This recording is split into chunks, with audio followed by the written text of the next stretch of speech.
Hello, I'm Super Orange Cat here, and today with a Toonami news announcement.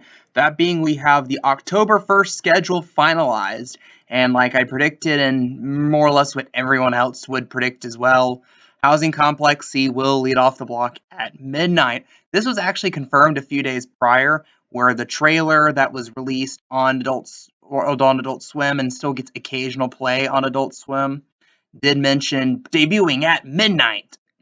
So really, this just serves as more confirmation of what we basically already knew. So the schedule is as follows: at midnight, Housing Complex C, 12:30, Yashahime, 1 a.m. Loop on the Third Part 6, 1:30 and 2 a.m. will be doubling up of One Piece, 2:30 will be Naruto Shippuden, and 3 o'clock will be a Made in Abyss Power Hour. So, interesting schedule, especially again, we're still going to do the doubling up of Made in Abyss, which means that we will probably see the end of Made in Abyss on Toonami sooner rather than later. I believe we're like roughly right around the middle of season 1 right now, so we have like 7 or so episodes left to cover. And Housing Complex C, like I said, it'll be interesting to see how it does rating wise. Like for Primal, it was bouncing around 0.1, give or take 1/100th or 2/100ths in either direction. And by the way, the finale of Primal Season 2 rated a .08 on Toonami. And again, that's not the debut of that episode because it debuts 2 days prior. That weird arrangement. And outside of that, we really don't have that much rearranging of the deck chairs here with Yashahime at the same time, Loop on the Third Part 6 at the same time. We're still getting 2 episodes of One Piece, and we're still getting that episode of Naruto Shippuden.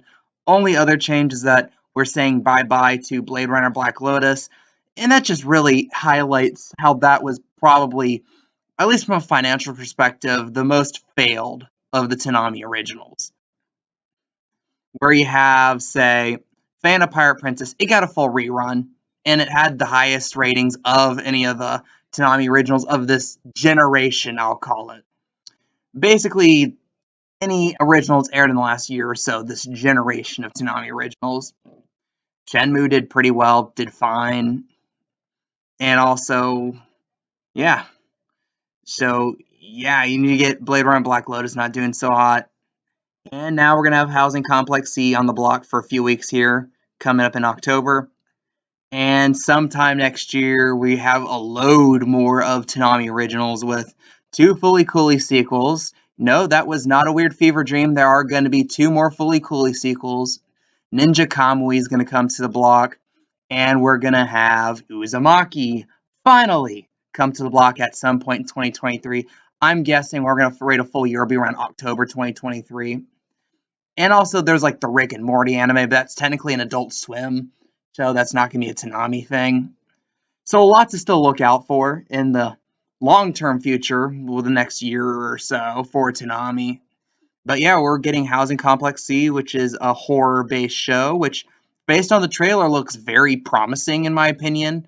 I think that has the capability of being a really good Toonami original. Definitely Production IG, you can tell, put a lot of effort into it, especially if you've been following Maki Terashima Ferrata, who is the president of Production IG USA, has tweeted a lot about it. Like this, you can tell she's proud of the product that's going to be put on screen, and I'm excited to see what comes out of it. So what do you guys think? Once again, Housing Complex C will be debuting not this Saturday night, but the following Saturday night on Toonami at midnight. Leave your comments, leave your opinions down below. Oh, and outside of that, one more thing. I'm just going to quickly go through Toonami's ratings this past week, this past Saturday. Not much because it's the whole Batman movies. Primal, like I mentioned, .08. Batman Hush at a .07. And The Phantasm at a .05. I mean, you can put this in the category of like marathons of weird scheduling that people just totally don't tune into. A bit lower than we usually get when DC content ends up on Toonami. But outside of that, the bigger news today is this schedule coming out. Leave your comments, leave your opinions down below. I am the Super Orange Cat, and that is all.